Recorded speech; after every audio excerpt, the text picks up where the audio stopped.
Traffic police દ્વારા road safety કાર્યક્રમનું આયોજન કરવામાં આવ્યું હતું। ગુજરાત રોડ સેફટી ઓથોરિટી તેમજ વડોદરા શહેર ટ્રાફિક પોલીસ દ્વારા લેન ડિસિપ્લિન ફોર સેફટી કાર્યક્રમનું આયોજન નેશનલ હાઈવે 48 ખાતે આવેલ સાજીપુરા વિશ્રામ ગૃહ ખાતે કરવામાં આવ્યું। સરકારની નવી યોજનાઓ અંતર્ગત માર્ગ અકસ્માતમાં ગંભીર રીતે ઘવાયેલા વ્યક્તિઓને પ્રથમ કલાકની અંદર હોસ્પિટલ ખાતે સારવારમાં પહોંચાડવા કરવી જોઈતી મદદ, માર્ગ પર સલામતીના અનેક નિયમોનું પાલન કરવાની સૂચના તેમજ આલ્કોહોલનું સેવન કરીને ટ્રક તેમજ બસ ન ચલાવવી જોઈએ, સુરક્ષિત લેનમાં ગાડીઓ ચલાવી અકસ્માતને રોકવા અંગેના કાર્યક્રમોનું આયોજન ત્યારે ટ્રાફિક પોલીસ દ્વારા કરવામાં આવ્યું હતું।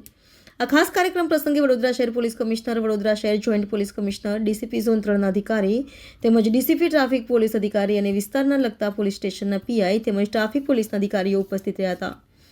વિસ્તારમાં આવતા વોર્ડના મ્યુનિસિપલ કોર્પોરેટરો પણ આ કાર્યક્રમમાં જોડાયા હતા। હાઈવે ઉપર અકસ્માતના બનાવો ઘટે અને માર્ગ સુરક્ષા સલામતી જળવાઈ રહે એ હેતુસર કાર્યક્રમનું આયોજન કરવામાં આવ્યું હતું। માર્ગ સુરક્ષા કાર્યક્રમમાં ટ્રક તેમજ બસ ચલાવતા એસોસિએશનના માલિકો તેમજ ડ્રાઈવરો પણ ઉપસ્થિત રહ્યા હતા। રિપોર્ટર આશિષ ન્યાતી, સાજી સમાચાર .live વડોદરા।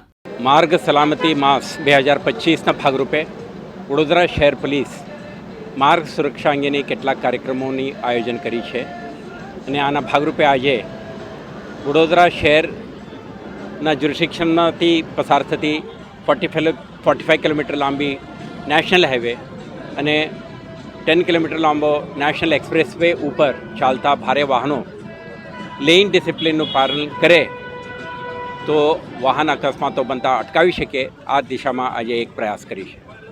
તમે 2024ના આંકડાકીયમાંથી જોશો, આમાં કુલ 178 ફેટલ એક્સિડન્ટ બનેલા, આમાંથી 68 બનાવો આ નેશનલ હાઈવે અને એક્સપ્રેસ વે ઉપર બન્યા હતા, એટલે 38% કેસો નેશનલ હાઈવે પર બને છે।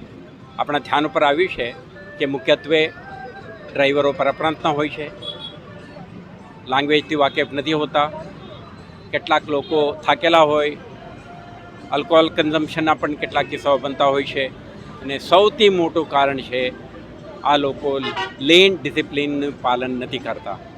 લેન ડિસિપ્લિન એટલે જ્યારે નેશનલ હાઈવે કે એક્સપ્રેસ વે 6 લેનની છે, જ્યારે રાઈટ કે લેફ્ટના 3 લેનમાં ત્યારે આપણે ચાલવાનું થાય છે, ત્યારે ફર્સ્ટ લેન ઓવરટેકિંગ માટે અને ફાસ્ટ મૂવિંગ વ્હીકલ માટે હોય છે અને મિડલ લેન તમામ અન્ય વ્હીકલ માટે હોય છે અને last lane, third lane slow moving heavy vehicle માટે હોય છે।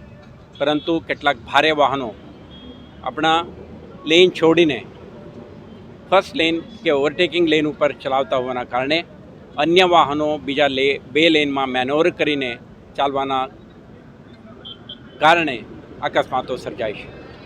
તો દરેક ભારે વાહનના ડ્રાઈવર સાથે સાથે અન્ય વાહન ચાલકો લેન ડિસિપ્લિનનું ચુસ્તપણે પાલન કરતા થાય તો આવા અકસ્માતો સર્જાતા આપણે અટકાવી શકીએ।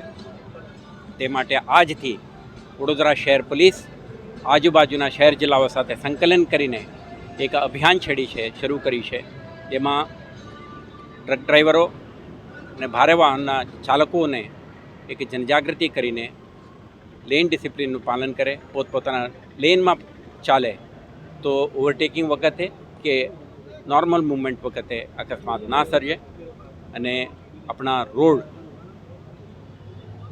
સેફ રોડ બને, આ માટે આપણા પ્રયત્ન કરી છે। આમાં મને વિશ્વાસ છે તમામ સ્ટેક હોલ્ડરો, national highway authority, RMB, road યુઝરો, વાહન ચાલકો અને આજુબાજુમાં રહેતા લોકો, મોટરસાઇકલ અને ટ્રેક્ટર ડ્રાઈવરો, તમામ વાહનો અને સ્ટેક હોલ્ડરો આના ભાગીદાર બને તો આવતા દિવસોમાં આવા કિસ્સાઓ બનતા અટકાવવામાં વડોદરા શહેર પોલીસને આખા તંત્રને સફળતા મળશે। આભાર।